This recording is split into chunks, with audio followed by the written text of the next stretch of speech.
प्रश्नावली 4.2 का जो पहला प्रश्न है, पहले चर को पृथक करने वाला चरण बताइए और फिर समीकरण को हल करना है हमें। तो देखो इसका जो पहले का ए है, इसमें हमको एक समीकरण दिया है x ऋण 1 बराबर 0। तो क्या पूछा है, ध्यान से सवाल को देखेंगे। चर को पृथक करने वाला चरण, चरण को बोलते हैं स्टेप, ठीक है। तो हमें क्या करना है, चर को अलग कर देना है। देखो इसमें कितनी चीज़ें हैं, एक x है, एक है, एक 0 है।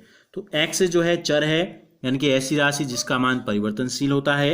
और समीकरण को हल करने का मतलब ही यही होता है, जो चर है यानी कि जो अज्ञात राशि है उसका मान हमें निकालना होता है। तो हमको चर को पृथक का मतलब है, इस चर के साथ अभी ऋण 1 है, हमको इस चर को पृथक कर देना है, यानी कि अलग कर देना है, यानी कि अकेले छोड़ देना है। तो इसके लिए हम क्या करेंगे, तो इसके लिए दो मेथड आपकी किताब में दिए गए हैं। इस प्रश्नावली में जो मेथड आपको बताया गया है वो है, हम क्या करते हैं, देखो x ऋण 1 है, तो यानी कि x में से 1 घटाया गया है, हम क्या करते हैं, इसके विपरीत क्रिया करते हैं। अगर कोई संख्या जोड़ी है तो उसका उल्टा घटा देंगे उतना ही, अगर कोई संख्या घटाई गई है तो उसका उल्टा उतना ही जोड़ देंगे। अगर किसी संख्या से गुणा किया गया है तो उसी संख्या से भाग दे देंगे, और अगर किसी संख्या से भाग दिया गया है तो उसको हटाने के लिए उसी संख्या से गुणा कर देते हैं, ठीक है। तो इसमें क्या किया है, ऋण 1 किया गया। तो हम क्या लिखेंगे, चर को अलग करने वाला जो चरण है, दोनों पक्षों से, और जो ये काम करेंगे हम ये क्या करेंगे, दोनों पक्षों में करेंगे, दोनों पक्षों में, या दोनों पक्षों में ऋण का उल्टा क्या होता है, धन। दोनों पक्षों में कितना घटा रखा, 1, तो हम क्या लिखेंगे, दोनों पक्षों में 1 जोड़ने पर। तो ये है आपका चर को पृथक करने वाला चरण। कर देते हैं, x ऋण 1 है तो 1 धन 1 जोड़ देंगे, और यहाँ भी 0 के साथ क्या कर देंगे, धन 1 जोड़ देंगे। देखो ऋण 1 धन 1 कट जाता है, कुछ भी नहीं बचा शेष, यानी कि 0। तो यहाँ बच गया x बराबर 0 में 1 जोड़ेंगे तो आ गया 1। तो इस समीकरण को हल करके आ गया 1। इसी प्रकार इसका जो b है, देखो क्या है, x धन 1 बराबर 0 दिया गया है।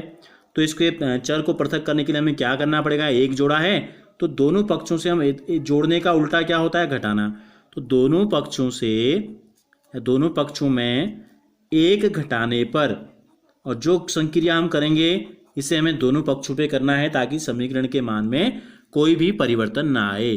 तो x धन 1 घटाना है तो ऋण 1, 0 ऋण 1, धन 1 ऋण 1, 0 कट गया, कुछ भी नहीं बचा। तो x बराबर 0 में से जब हम 1 घटाएंगे, छोटी संख्या में से बड़ी संख्या को घटाते हैं तो ऋण आता है, ठीक है। और घटाएंगे बड़े में से छोटे को, 1 में से 0 क्या, 1। तो इस प्रकार इस समीकरण का जो हल आया कितना आया, ये आ गया x बराबर 1। तीसरा समीकरण जो हमको दिया गया है सी में, x ऋण 1 बराबर 5 दिया है हमें। क्या दिया है, x ऋण 1 बराबर 5। तो देखो x में से क्या घटाया है, 1, तो 1 घटाने का उल्टा क्या होता है, जोड़ना। तो चर को पृथक करने वाला जो चरण है वो ये है कि दोनों पक्षों में घटाने का उल्टा जोड़ना है। कितना घटाया है, 1, तो हम क्या करेंगे, हम दोनों पक्षों में 1 जोड़ देंगे। तो क्या हो जाएगा, देखो यहाँ था x ऋण 1 धन 1 कर दो, यहाँ था 5, यहाँ धन 1 कर दो, ऋण 1 धन 1 0 हो गया, बच गया x, 5 में 1 जोड़ा 6 हो गया, ठीक है। तो ये हो गया समीकरण का हल। इसी प्रकार डी में जो हमसे पूछा है, x धन 6 बराबर 2, x धन 6 बराबर 2 हमसे पूछा है। तो 6 जोड़ा है तो दोनों पक्षों से हम क्या करेंगे, 6 घटा देंगे। तो दोनों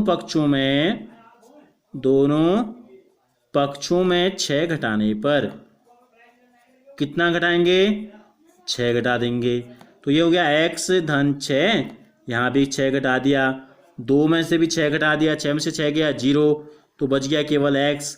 छोटे में से बड़े को घटाएंगे तो संख्या आती है ऋण में, 6 में से 2 गया 4। तो इस प्रकार से इसका जो हल हो गया, ये हो गया x बराबर ऋण 4। ई में हमको दिया है y ऋण 4 बराबर ऋण 7। y ऋण 4 बराबर क्या दिया है, ऋण 7। तो क्या घटाया है, चर में से 4 घटाया है। इसका उल्टा क्या होगा, घटाने का उल्टा होगा जोड़ना। तो हम क्या करेंगे, हम दोनों पक्षों में 4 जोड़ देंगे, 4 जोड़ने पर लिख देंगे। तो क्या होगा, देखो 4 जोड़ने पर ये हो जाएगा y ऋण 4 धन 4 बराबर के दाईं तरफ, ठीक है, दाईं तरफ जोड़ेंगे ऋण 7 के साथ, धन 4, ऋण 4 धन 4 0 हो गया, बचा केवल y।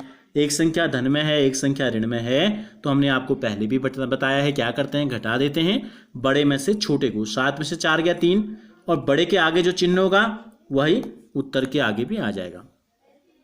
एफ में जो हमको समीकरण दिया है, ये समीकरण है y ऋण 4 बराबर 4।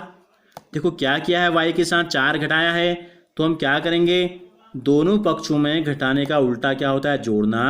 तो दोनों पक्षों में 4 जोड़ने पर, ठीक है, तो क्या करेंगे, दोनों पक्षों में 4 जोड़ देंगे। यहाँ क्या है, y ऋण 4 है, तो इसके साथ हमने 4 जोड़ दिया, और यहाँ 4 के साथ क्या करेंगे, यहाँ भी 4 जोड़ देंगे। धन 4 ऋण 4, 0 बच गया केवल y, और 4 में 4 जोड़ देंगे तो हमको प्राप्त हो गया 8। तो ये हो गया समीकरण का हल।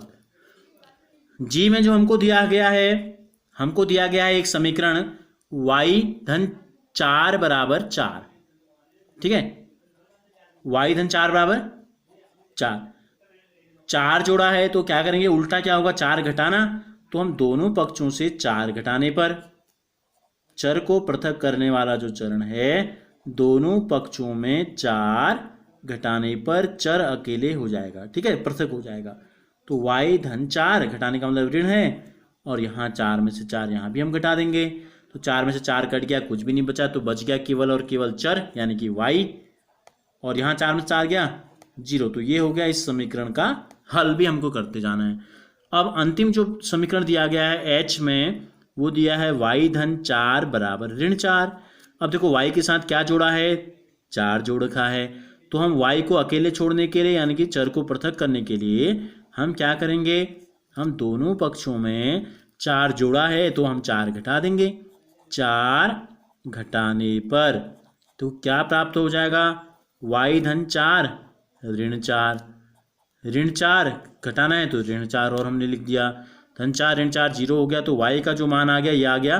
देखो ऋण तो और ऋण दोनों संख्याएं क्या हैं, ऋण में हैं, तो जोड़ देते हैं और चिन्ह आता है ऋण का, ठीक है। तो ये हो गया ऋण 4 और 4 8 हो गया। तो इस प्रकार से इसका जो उत्तर आ गया y बराबर ऋण 8। तो इस प्रकार से पहले हमने क्या किया, चर को जो है पृथक किया, और फिर इस प्रकार से उसका हल भी हमको प्राप्त हो गया।